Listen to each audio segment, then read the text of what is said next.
Cheers. Aidan Thorn, reading from my novella Worst Laid Plans.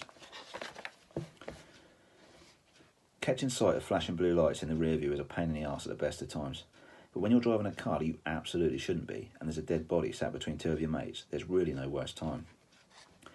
Andy Dickson had thought about trying to outrun the police-branded Skoda that was making the night sky flash blue behind them, but his passengers, the ones who were alive anyway, had talked him around.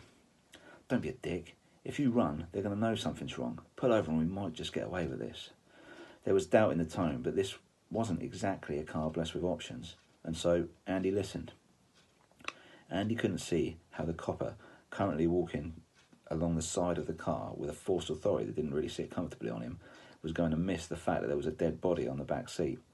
But then, maybe they'd get lucky. People get lucky sometimes, right? The officer tapped slow and firm as he arrived at the side of the car. Andy had intended to only crack open the window a little, but a heavy, nervous hand had hit the button too hard, and it rolled fully open. Out of the car, please. Andy took a quick, panicked look around at his friends, but they were as useless as the dead guy. All he got back were looks of encouragement for him to do as the copper had asked. The looks also told him, "You're on your own with this one, mate." Wankers, he thought as he opened the door and got out. "Follow me." The policeman made his way to the back of the car and Andy followed sheepishly. His legs almost betrayed him, refusing to move at first. The passengers' eyes all avoided contact with Andy and the copper as they walked past. "Is this your car?" The answer to the question was obvious, and it was asked with a sarcastic tone. They were walking around a new plate Mercedes S-Class, and Andy was a 20-year-old student. The copper knew it wasn't Andy's car.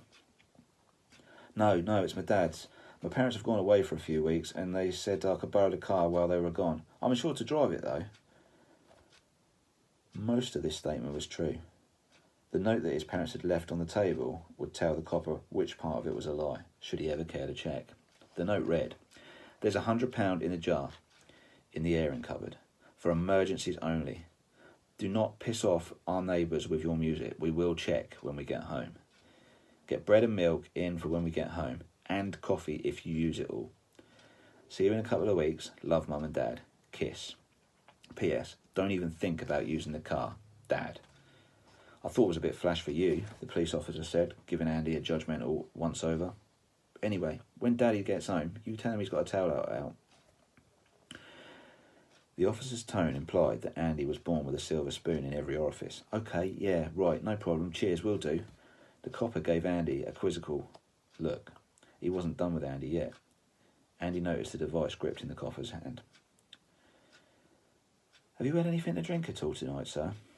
"Oh, not at all, sir. Nothing. I'm a designated driver, me. Never touch a drop when it's my turn to drive." Andy patted the roof of his dad's car, as if this point needed underlining. A move he instantly regretted. He hadn't felt natural doing it, and the police officer had clearly thought he didn't look it either. "Well, you won't mind providing me with a breath sample, then?"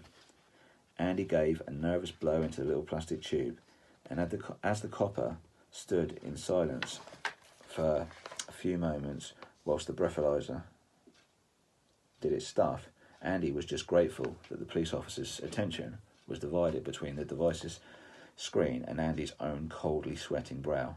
Anything that kept the gaze out of the interior of the car was a win as far as Andy was concerned. He hadn't had a drink in at least a couple of days, but Andy was still feeling a huge sigh of relief flood over his body when the test came back clear. The copper started making his way back towards the front of the car. Fuck, he was going to hang around a bit, talk to the other lads. He was bound to spot that one of them was dead. It's hard not to notice that sort of thing, really, isn't it? Andy followed the officer with trepidation. The police officer stretched a uniformed arm out before Andy and opened the car door for him before signalling back into the driver's seat. As the copper pushed the door shut, he leaned into the open window. Every heart in the car stopped, as dead as that of the corpse that they were sitting with. "Don't forget to tell your dad to get that light sorted out, all right? Now you have a good night, lads." The copper's eyes scanned across the dumbstruck faces of Andy's passengers. Bloody hell, is he all right? In the back seat, Will sat on one side, Lee sat on the other. In the middle was the dead guy. Will jumped in quick. Yeah, he's just had a few too many. We were out celebrating his 18th birthday. Got him a couple of shots, you know how it is. 18th? Bloody hell. He's had a really hard night, hasn't he? He looks closer to 30.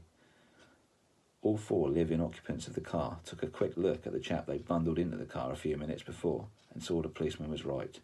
Shit.